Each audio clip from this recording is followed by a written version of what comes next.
Masal khair.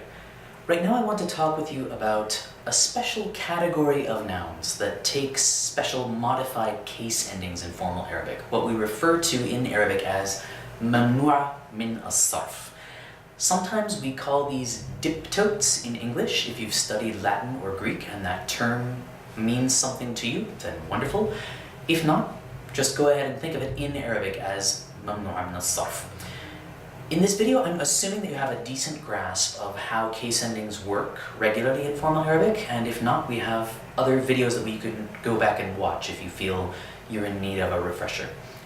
There are several diverse categories of nouns that fall into this set that is Mamnuu' min as-Sarf.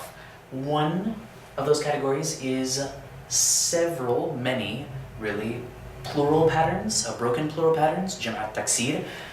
For example, mafa'il, that plural for place names, fawa'il, fu'ala. There are others. This is not an exhaustive list by any means. But that's just a taste. You can go look up a complete list. They're available many places online. Another is af'al at-tafdil, that superlative adjective that we can construct from a lot of other adjectives. So you're talking about something that's biggest or best or strangest, akbar, ahsan, aghrab, that's going to fall into this category. A third major category is names, proper nouns we might say.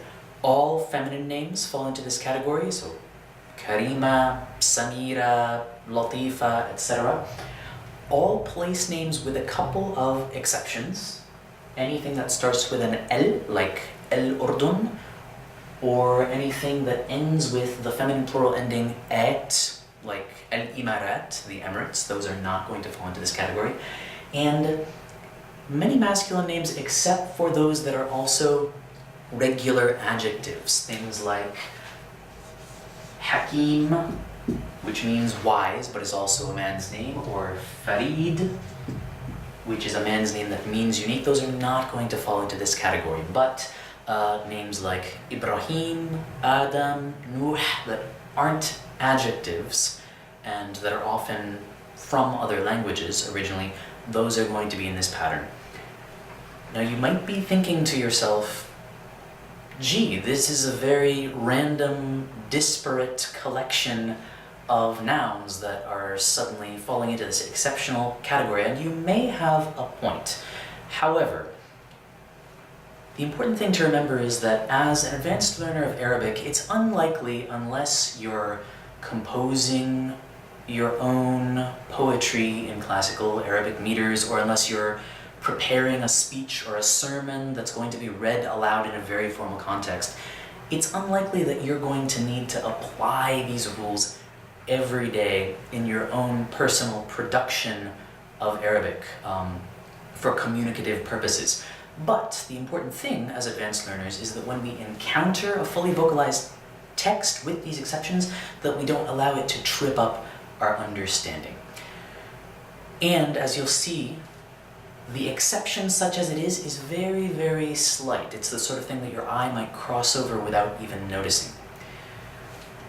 When any of these nouns in any of these categories is definite, with alif lam, for example, or with a subject pronoun, or when it's part of a definite idafa, it functions exactly as you might expect in terms of case endings. There are no changes that we need to worry about. When it's indefinite, a couple of small changes occur.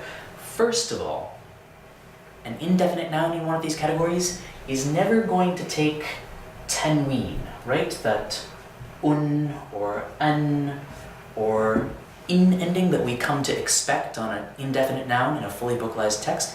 It's only going to take a dhamma or a fatha. And the other thing is that when it's marfu'a, the subject of a nominal sentence or the subject of a verb, it will take a dhamma, but if it's mansub or majroor, it's going to take a fatha, that sound. It will never take a kasra. Again, very subtle distinctions, but we need to be able to recognize them when we spot them in the wild. So let's take a look at a couple of examples here. If we wanted to say, we work in a lot of areas or a lot of regions. نعمل في مناطق كثيرة. In a normal text, we wouldn't even see the vocalizations to worry about them, but مناطق is a broken plural that falls into this category. It's in the mafa'il pattern.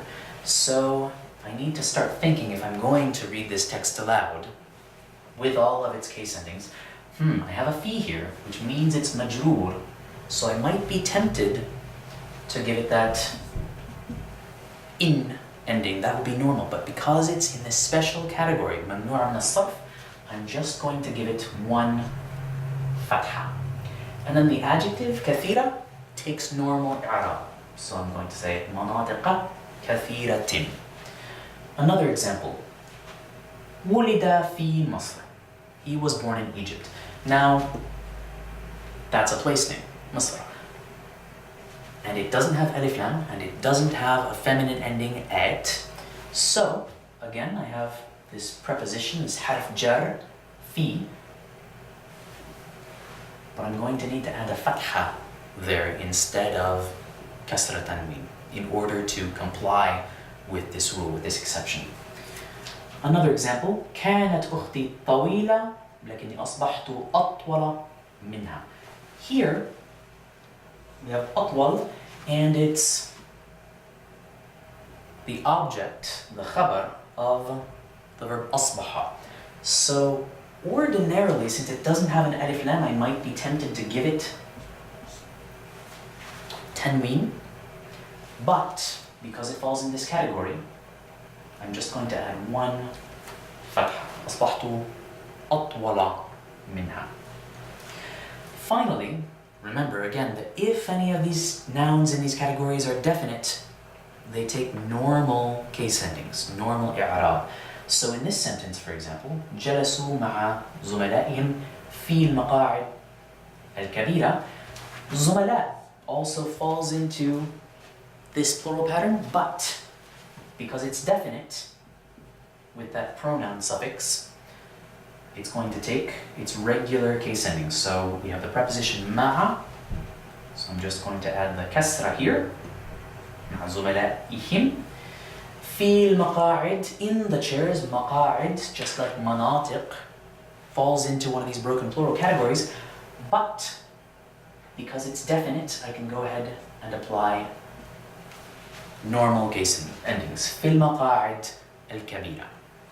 Once again, as learners of Arabic at this stage, our primary goal is to recognize this exception going on when we see it and to not let it throw us for a loop. But if you ever have the opportunity to work on speechifying in a formal context, this is a great way of demonstrating your proficiency in the language and adding a little bit of rhetorical elegance to your speech.